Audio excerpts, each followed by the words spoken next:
ஓம் ஸ்ரீ குருபியோ நமக. ஓம் ஸ்ரீ மகா பெரியவா சரணம். ஜனவரி 7 ஞாயிற்றுக்கிழமை, மார்கழி மாதத்தில் வரக்கூடிய ஏகாதசி விரதம். அன்னைக்கு தினம் உங்கள் வீட்டோட பூஜை அறையில் இப்போ சொல்லக்கூடிய இந்த ஒரு இலைக்கு மேலே ஒரே ஒரு நெய் தீபம் ஏற்றுங்க போதும். எந்த காரியத்தை தொட்டாலும் வெற்றி தான். பணத்தை காந்த போல ஈர்க்கக்கூடிய ஒரு அற்புதமான தீபம்.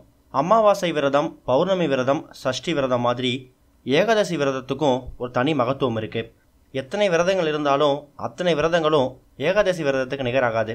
ரொம்ப சக்தி வாய்ந்த அந்த விரதத்தை இன்றைக்கி ஒரு சில பேர் கடைபிடிக்கிறது கிடையாது. ஏகாதசி விரதம் அனுஷ்டிக்கிறது ரொம்ப ரொம்ப உத்தமம்.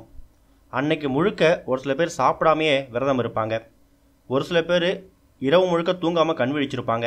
மார்கழி மாதம் அப்படின்னு சொன்னாலே கண்டிப்பாக தெய்வங்களுக்கு திருவிழாக்கள் நடக்கக்கூடிய ஒரு மாதம். அதுவும் பெருமாளுக்கு உகந்த மாதமாக கருதப்படுது. அப்படிப்பட்ட மார்கழி மாதத்தில் வரக்கூடிய ஏகாதசி ரொம்ப ரொம்ப சிறப்பு. ஏகாதசி விரதம் இருக்கிறதால இந்த பிறவியில் நோயற்ற வாழ்க்கை, குறைவற்ற செல்வம், அன்பான பிள்ளைகள், நீடித்த புகழ், இது எல்லாத்தையும் கடவுள் நமக்கு கொடுப்பார். இது எல்லாம் யார் ஒருத்தவங்க வீட்டில் இருக்குதோ அந்த வீட்டில் எந்த விஷயத்துக்கும் பஞ்சம் இருக்காது. ஏகாதசி விரதம் அன்னைக்கு அதிகாலையில் எழுந்து குளிச்சுட்டு தினந்தோறும் செய்கிற பூஜையை பண்ணிவிட்டு மகாவிஷ்ணுவை மனசில் நினச்சி அன்னைக்கு நாள் முழுக்க மகாவிஷ்ணுவோட விஷ்ணு சகஸ்ரநாமம் மாதிரி பல மந்திரங்கள ஸ்லோகங்களை நீங்கள் பாராயணம் செய்யலாம். ஒரு சில பேர் அன்றைக்கி நாள் முழுக்க உணவு எடுத்துக்காம சாயங்காலம் 7 மணிக்கு மேலே, அதாவது விளக்கு வச்சதுக்கப்புறம் தான் சாப்பிடுவாங்க. அது மாதிரி பழக்கம் இருக்கிறவங்க சாப்பிட்லாம். உடல்நலம் முடியாதவங்க வெறும் பாலும் பழம் மட்டும் சாப்பிட்டுட்டு விரதத்தை கடைபிடிக்கலாம். அந்த வகையில் இப்போ நம்ம சொல்லக்கூடிய ஒரு முக்கியமான விளக்கை ஒரு இலைக்கடியில் வச்சு நீங்கள் ஏற்றணும்.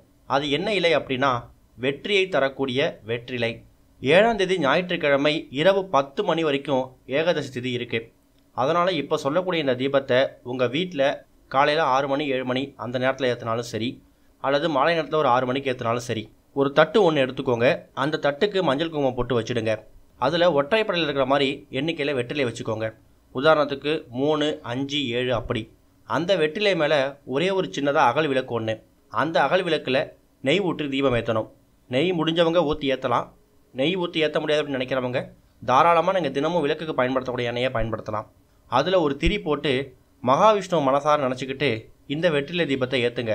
அந்த நேரத்தில் உங்களுக்கு என்ன கஷ்டம் இருக்கோ அது மனசார வேண்டிக்கோங்க.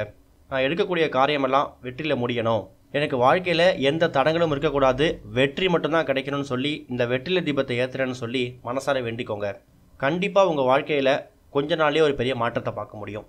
ஓம் ஸ்ரீ குருபியோ நமக. ஓம் ஸ்ரீ மகா பெரியவா சரணம்.